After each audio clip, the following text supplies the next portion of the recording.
फिर से वो वैसा ही जंगल राज लाना चाहते थे। लेकिन अब ये नई सरकार है, योगी जी की सरकार है। यहाँ पे तो मिट्टी में ही मिला दिया गया है सबको, और जो बचे खुचे हैं उनको भी मिट्टी में मिलाने का काम जारी है। मिट्टी में ही मिलाया जाएगा। ये लोग पिछली सरकारों के पोषित गुंडे थे, पिछली सरकारों के पाले हुए गुंडे थे, जिन्होंने इनके आधार पर डर और भय का माहौल बनाकर यहाँ के आम जनता को, सीधी सादी जनता को बरगलाने का, दबाने का काम करते थे।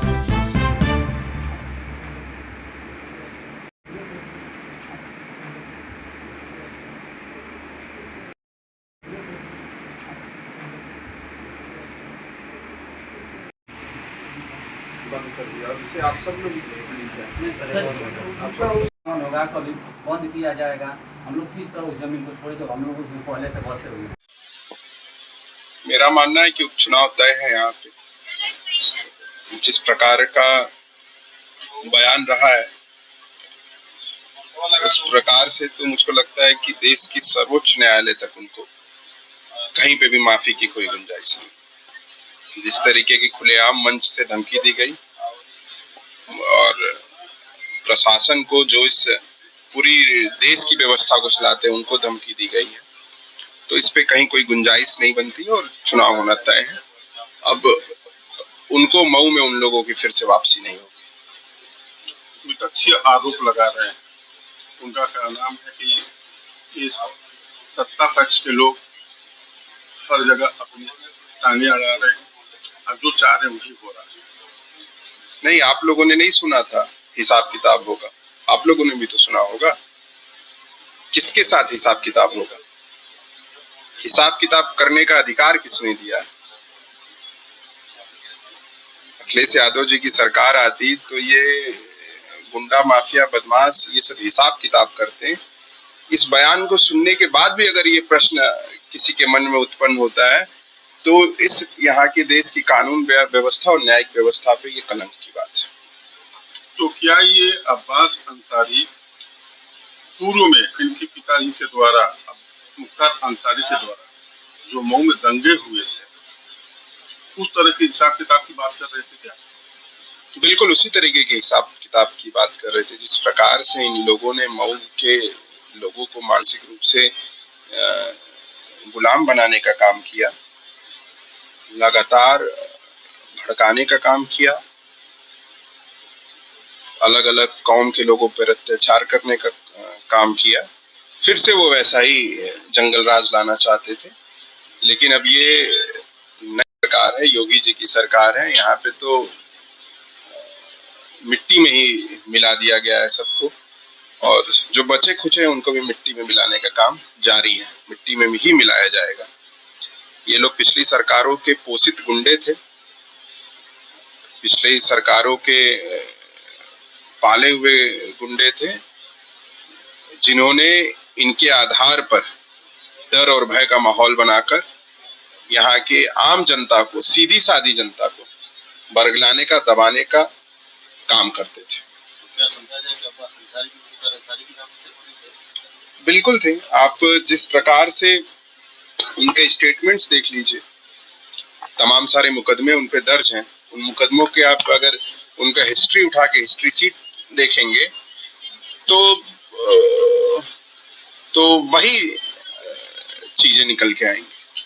तो क्या ये माना जाए कि मऊ सदर में जो उपचुनाव होने वाले हैं, शक्ति सिंह का चेहरा आएगा? नहीं, मऊ सदर में उपचुनाव होंगे तो हमारा संगठन तय करेगा, शीर्ष नेतृत्व तय करता है। जो भी आएगा, मुझे पूरा विश्वास है कि वो बहुत मजबूती से आम जनता के काम करने के लिए तैयार रहेगा। कम से कम भारतीय जनता पार्टी से ऐसा व्यक्ति नहीं आएगा जिसके मिलने के लिए जेलर और जेल सुपरिटेंडेंट से परमिशन लेनी पड़े। अगर देखा जाए तो ओम प्रकाश राजभर भी ताल ठोक रहे हैं कि ये सीट हमारी है, कोई भी प्रत्याशी होगा तो मेरा होगा। उसको आप कैसे देखते हैं? ओम प्रकाश राजभर जी हमारे दल के साथ, उनका दल जुड़ा हुआ है, लेकिन मेरा मानना है कि भारतीय जनता पार्टी इस सीट पे पिछला चुनाव लड़ी है और सुबसपा के सामने लड़ी है। इस बार भी भारतीय जनता पार्टी ही लड़ेगी। अगर देखा जाए तो आपके लोकसभा चुनाव हुए, जिस तरह से करारी हार मिली, तो क्या आप फिर ओम प्रकाश की पार्टी पे फिर दाव? नहीं, मैं तो कह ही रहा हूँ कि भारतीय जनता पार्टी अपना प्रत्याशी उतारेगी। भारतीय जनता पार्टी के कार्यकर्ताओं को मैं धन्यवाद करता हूँ और उनकी मेहनत पे मैं गर्व महसूस करता हूँ कि जिस दिन चुनाव खत्म होता है उस दिन से भारतीय जनता पार्टी अपना चुनावी अभियान शुरू कर देती है, लोगों के बीच में रहने का काम करती है और उनमें से किसी को मौका मिलेगा। तो देखा जाए कि इस बार के जो चुनाव होने वाले हैं, खासतौर से भारतीय जनता पार्टी उपेक्षित है, आपको ऐसा नेता नहीं दिख रहा है कि जो जनता की समस्याओं को, वैसे में एक शक्ति सिंह का क्या इस चुनाव में आना